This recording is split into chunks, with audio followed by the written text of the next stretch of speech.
Hi, I'm Logan T. Smith for Opinion Subject to Change, here to talk about Napoleon Dynamite from 2004. But first, this video is not sponsored by tortilla chips. Just don't eat all the friggin' chips. You gotta share. I'd normally start with a description of the premise of the movie, but there's not much of that in Napoleon Dynamite. It's just Napoleon Dynamite, a high school student that lives in small town Idaho. There's not much going on.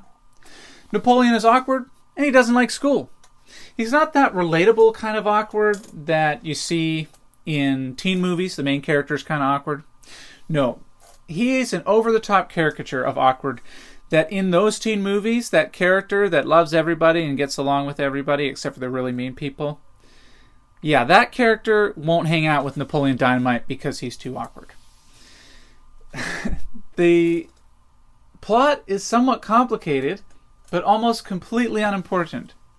I've looked at various synopses of this movie, and I don't like any of them. So here's my shot at a synopsis that you probably won't like. Napoleon and his associates just try to live. If that doesn't sound interesting to you, I'm not surprised. It's really not. I also didn't find the characters relatable. The first time I watched Napoleon Dynamite, I hated it, despised it, cursed its very existence. I have since come to enjoy it. If you want to see a compelling, life-altering story, Napoleon Dynamite is the wrong choice. Napoleon Dynamite had been described to me, hyped, as one of the greatest films of all time. It's not. It's really not. And so as I watched it, trying to find meaning, impressive cinematography, or innovative storytelling, and found none, I was greatly disappointed.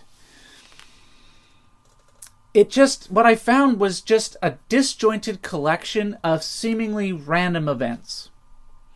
There's a scene in Napoleon Dynamite where Napoleon drinks different cups of milk and then describes what's wrong with them.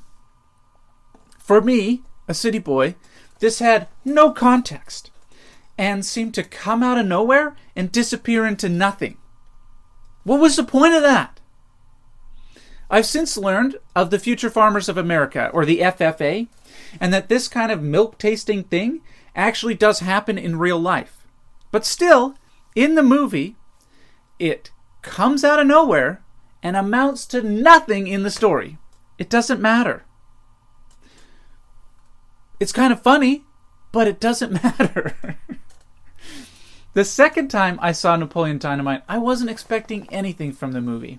I now knew it wasn't the world-shaking masterpiece it had been described to me as.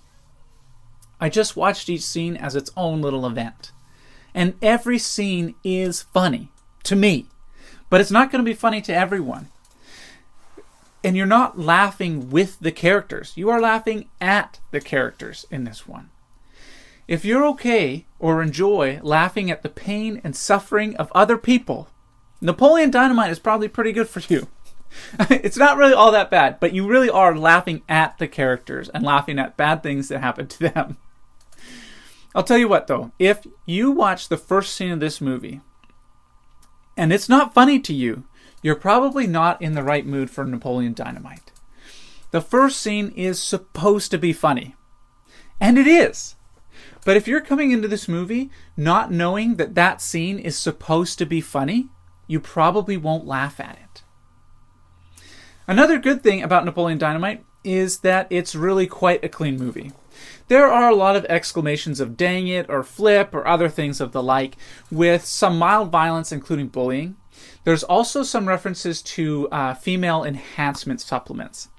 But I don't think my mini reviewers would be terribly interested in watching Napoleon Dynamite, but if they watched it, I wouldn't be concerned at all. I think Napoleon Dynamite could use like a first-time watcher's guide. First, don't worry about the story. Second, it's okay to laugh at these people. They're not real. Third, there is a story, but don't worry about the story. You'll like it more that way. Napoleon Dynamite isn't the world-changing movie that some describe it as. It's really not. But it did pave the way for some other films. Nacho Libre is one that benefited from the work of Napoleon Dynamite, which helped to convince big studios that there is a market for this kind of stuff. If you like Nacho, you'll probably like Napoleon. I give Napoleon Dynamite a 7 out of 10. It's worth watching, but you might hate it. And if you're looking for more details, you can find them at my blog at logantsmith.ca. Thanks.